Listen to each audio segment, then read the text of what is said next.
Surrender Starmer. That's the label the Prime Minister has been branded with following his new reset in EU relations. And frankly, Nigel Farage couldn't have asked for a better campaign gift, could he?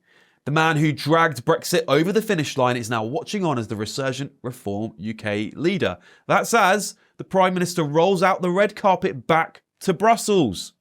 Brexit voters, like you and me possibly, will undoubtedly be furious today as they see smiling, unelected EU bureaucrats arrive in London to shake hands on a deal that has begun the big Brexit betrayal.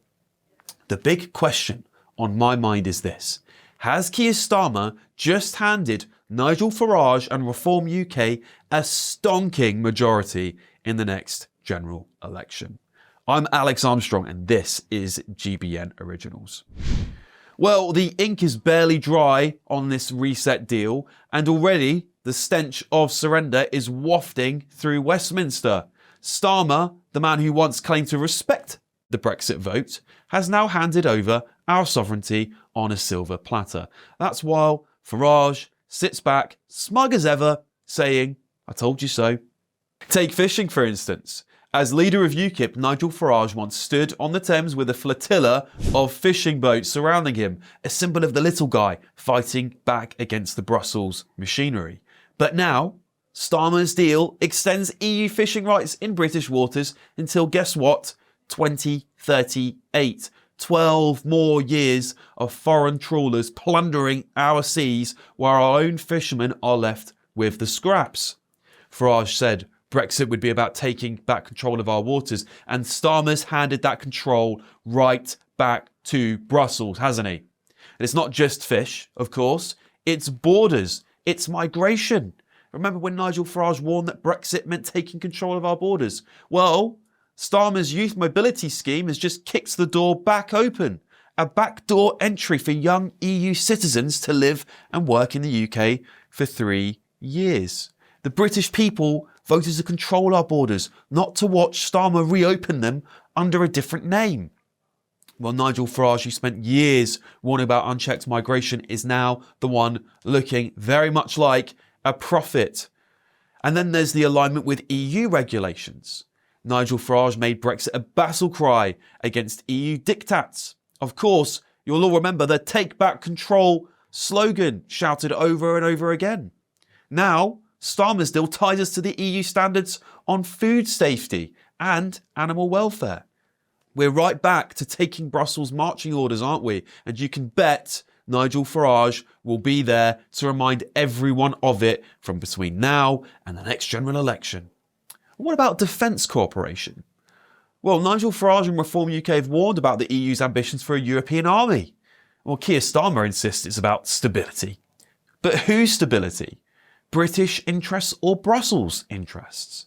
The EU's already salivating at the prospect of pulling the UK into its defence orbit, and Starmer seems only too happy to oblige. Meanwhile, Farage stands there shaking his head saying this isn't what we voted for. And it's not. It's not been in any of Keir Starmer's manifesto pledges, has it? And let's not forget the European Court of Justice, also known as the ECJ. Nigel Farage hammered home the message: no foreign judges dictating to Britain. But under this deal, we're taking orders from those foreign judges in Europe. A direct affront to the very core of the Brexit mandate. Starmer's ceding control, and Farage is ready to capitalise on every inch of it. You bet he will. And here's the kicker: the way Starmer and his Labour team are selling this deal. They're calling it resetting relations, mending bridges. Bridges to what? Bridges back to the EU. Bridges back to the very institution this public rejected in an historic referendum. We spent years battling against the bureaucrats in Brussels. Well, the EU is already crowing about how Starmer's the man to bring Britain back into the fold. They're not hiding it. They're already sharpening their knives, ready to drag us back in fully, but without any voting powers. And of course, Reformer Nigel Farage, well, they're ready and very, very much willing to lead the fight for Britain all over again, because this is going to drag up those same Brexit arguments over and over again to the next general election. Mark my words. This isn't just about fish, is it? Or our borders, or our courts. It is about our sovereignty. It's about our democracy. It's about the Brexit vote that we all fought so hard for. Now, Starmer is systematically undoing it. And let me tell you this. While Starmer may be waving his white flag to Brussels, I can guarantee you Nigel Farage is uncorking the champagne bottles. Why? Because he knows that every betrayal, every sellout, every surrender just hands him and Reform UK more ammunition for the next election. Some are even saying Keir Starmer is Reform UK's Employee of the Month. So is he Surrender Starmer, or Nigel Farage's best campaign asset, or simply doing the best for Britain? Let us know what you think in the comments. I've been Alex Armstrong, and don't forget to subscribe to the GB News YouTube channel to stay up to date on all the latest on this and many other stories. Top story today, Britain is back on the world stage. Those are the words of the Prime Minister as he signed off a new landmark post-Brexit reset deal with the European Union.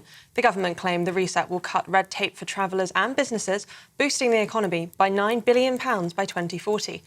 Hailing it as good for jobs, good for bills and good for our borders, the Prime Minister says it delivers on his mission to back British workers and put more money in people's pockets. The deal will allow French fishing boats access to British waters for 12 years, no return to the single market or freedom of movement, and holidaymakers will be able to use electronic passport gates when travelling in and out of EU member countries. Speaking this afternoon, the PM heralded a new era for UK and EU relations. Britain is back on the world stage, working with our partners, doing deals that will grow our economy and putting more money in the pockets of working people. The decisions that we've taken to stabilise the economy and lead the way internationally have made Britain a place where people want to do business once again.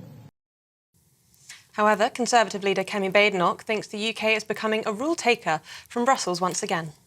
There will be things that we agree with in this deal, of course. We want British businesses to be able to sell more. But there was a way to negotiate this deal without selling out so much else. Like fish, for example. We're paying more money into the EU. I think that's extraordinary. This is a complete sellout. I am completely shocked that Keir Starmer has agreed to all of this, concession after concession. What he wants to do is just be able to say we're closer to the EU without working in the national interest. I do not think that this deal, there may be good things in it, but overall this is definitely not in the national interest.